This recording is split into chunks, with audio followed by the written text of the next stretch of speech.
one of the advantages of having a bike that's easy to ride, like the Pedego e-bike, and I love my Pedego. I spend a lot more time on that bike now than I do in a car because I go everywhere with it. And what I want to do today is I want to take a little excursion and explore an area that I haven't looked at too much. I've been up there, but I haven't really had a chance to explore it. It's a coastal access point that's just this side of the Ritz-Carlton Baqara Resort that's up at the end of the avenue. I'm going to show you a bit of the Ritz-Carlton, but I'm also going to ride around and explore this coastal access area because I've heard it's a very nice area. As I said, I've looked at some of it, but I haven't explored it very much. So let's go out to this coastal access point. Here I am on the bike path. It's along the avenue in front of my home. I'll be glad when they get this bike path completely finished. It's fairly new. They recently pulled out the utility poles. They were in the middle of the lanes. They put the poles off to one side. Now they have to fill the holes and then put concrete over the top to finish these. I'm going to skip down to the end of this road. I wanted to draw your attention to this sign, entering tsunami hazard zone. Actually, where I am right now, I'm on top of cliffs. I'm well above the ocean.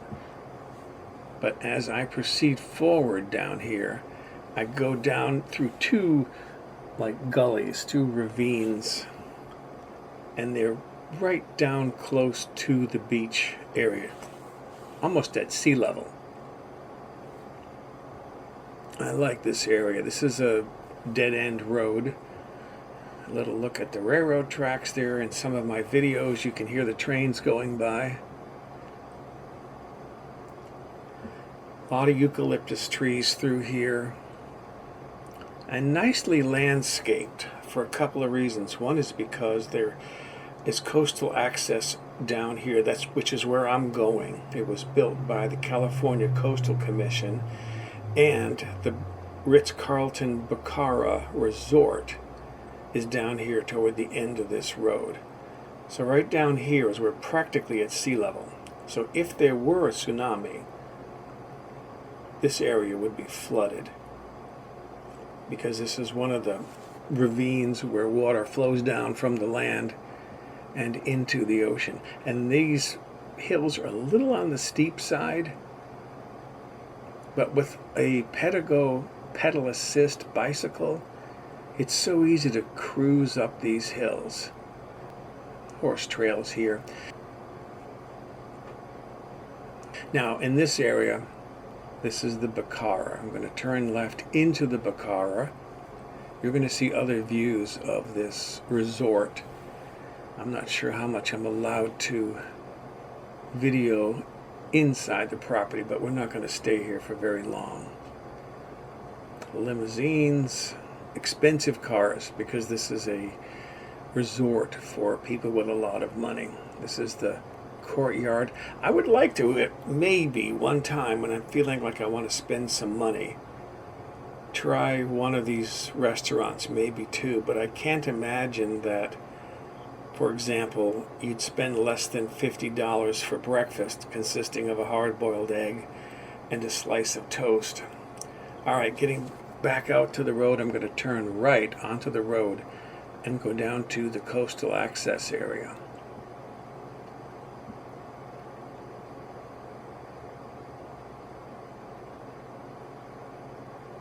And this is the coastal access area. This was built by the California Coastal Commission, probably as a concession to the residents, because when they allowed the Ritz-Carlton to build that Baqara Resort, we lost a lot of public access coastal area.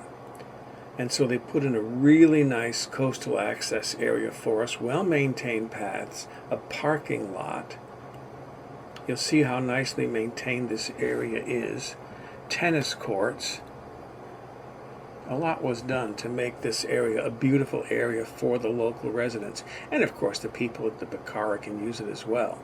There are a lot of these signs along the way, big and small. I think that sign provides information about the one-time Native Americans who lived in this area before they were pushed out by the whites.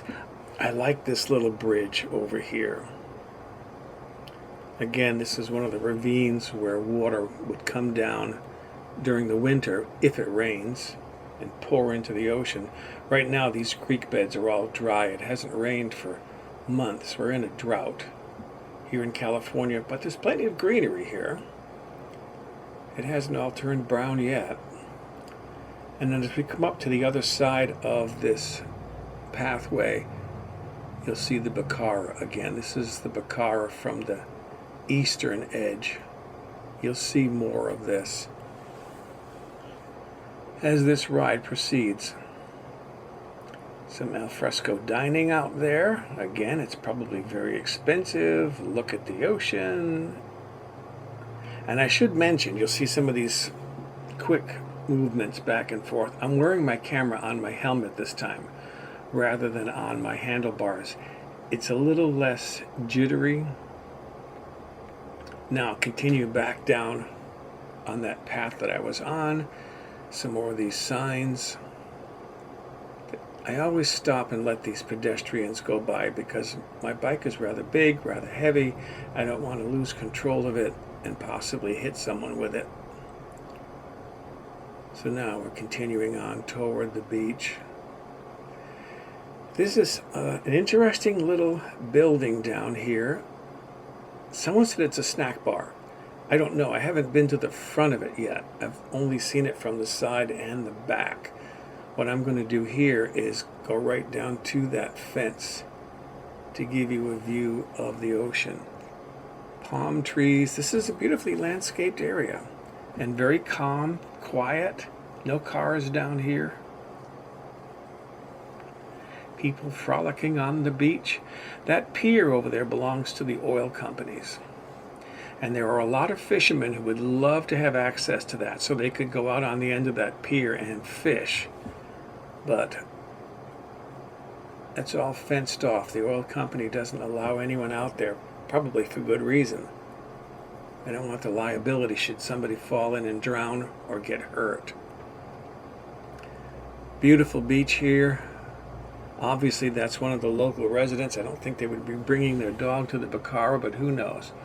And you can see the sign there. This is called the beach house. There are showers there where you wouldn't completely undress, but after being in the salt water, you could rinse the salt water off your body before heading back to the car. Restrooms in here. Nice, clean, modern restrooms. I don't see any grills here, which makes sense.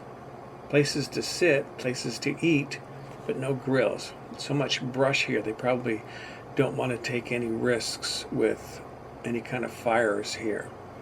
And then this area that I'm going to go on to next, this is actually more of a hiking trail.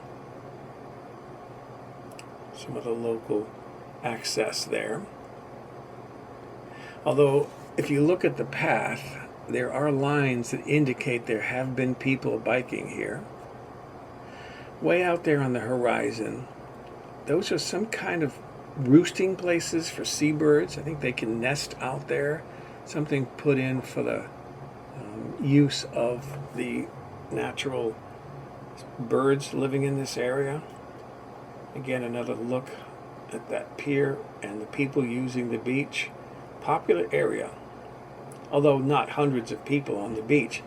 I don't know of how many residents actually know this space exists, but enough. They're out there surfing, enjoying the sunshine. If you look to the left, you'll see the cliffs that actually protect most of us from any tsunamis. I've never heard of one hitting this area, but where I live, I'm probably 60 to 80 feet above the ocean. Most of the area is like 50 feet above the ocean. You can see this is a much narrower path.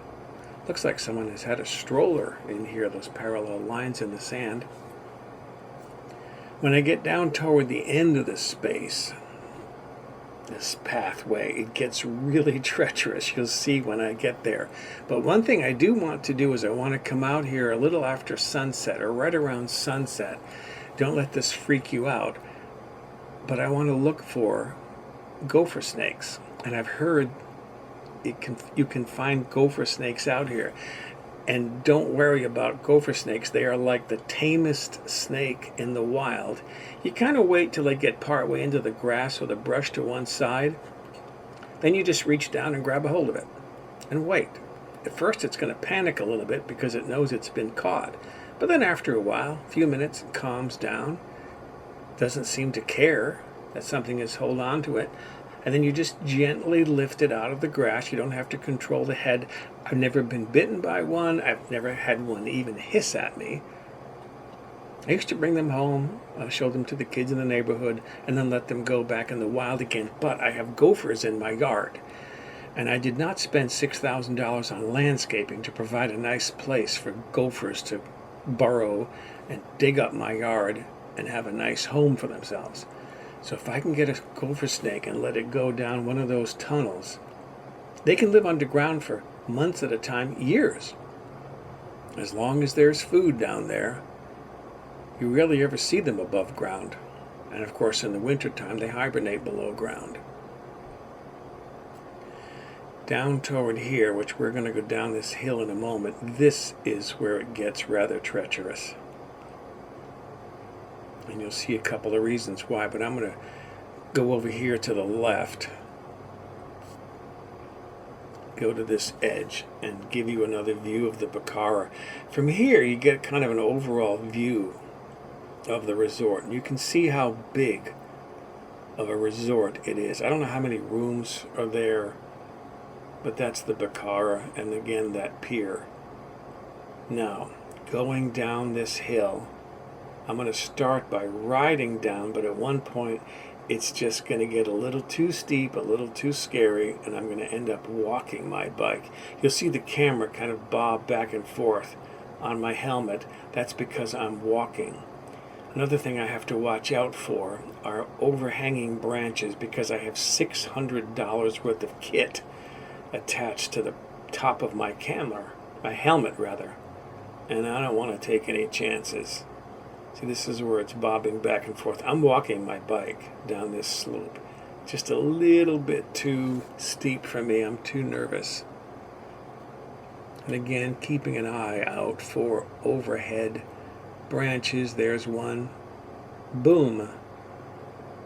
Thankfully, that was a very small one. It just kind of changed my camera's location a little bit, but one of the signs here, coastal sage scrub habitat, little fence here. I don't know if anyone ever closes that. That's kind of the back way into these hiking paths. And this road down here, I'm assuming this is more of a service road for vehicles to come in, trucks to empty the trash, cleaners to come in to clean the bathrooms or service this beach house down here. This is where I began that track right along the water's edge, and I'm going to turn right here. This is where I came in. Again, this is the back of that beach house where the restrooms are. I'm going to follow this pathway all the way back to the road. I'll be turning right and getting back onto the avenue again.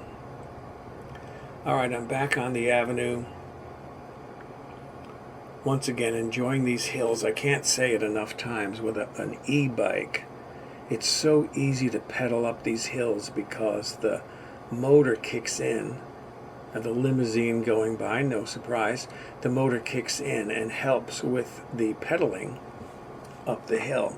Now, when I had my pedal bike, my old Raleigh that I donated to a charity's shop here in Goleta, I couldn't pedal up these hills, even in the lowest gear, especially on a hot day.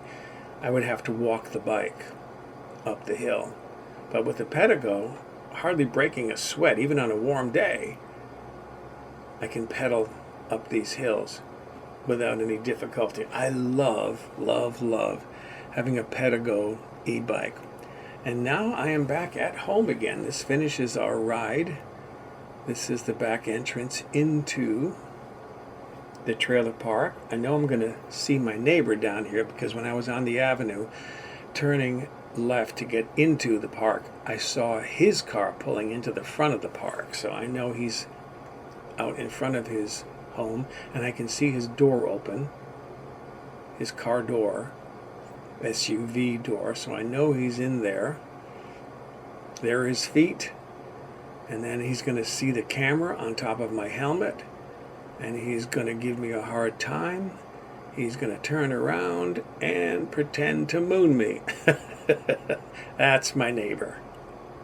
So that's my exploration of that little coastal access park. It's a beautiful little park, well maintained. I mean, you saw how beautifully maintained that is. I need to look more at that beach house.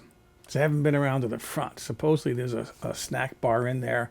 I don't know what. I mean, do they grill hot dogs? Can you get a hot dog on a bun? I don't know. And I like hot dogs. I really enjoy hot dogs. But it's a nice little area.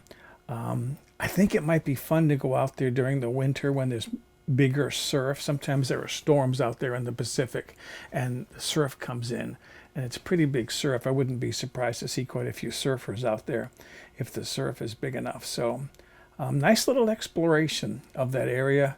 Hopefully you enjoyed it. I certainly did. It was very pleasant, a very pleasant trip out there. And again, having a bike that's comfortable to ride, it might open up some other areas for you. I just can't encourage enough getting onto a bike once in a while, getting some exercise, enjoying some fresh air, and maybe explore some parks or some hiking areas without, going up and down a mountainside. Something that would be comfortable on a bike, and just enjoy the outdoors. I think it's just a very pleasant way to spend some time, especially if you're retired like I am. So that's my video for today. Hopefully you enjoyed it. I certainly did. If you did enjoy it, please click the like button, because those help as far as giving me a better ranking on YouTube. And if you're not subscribed, please subscribe and maybe tell some others about my channel. Thanks for watching.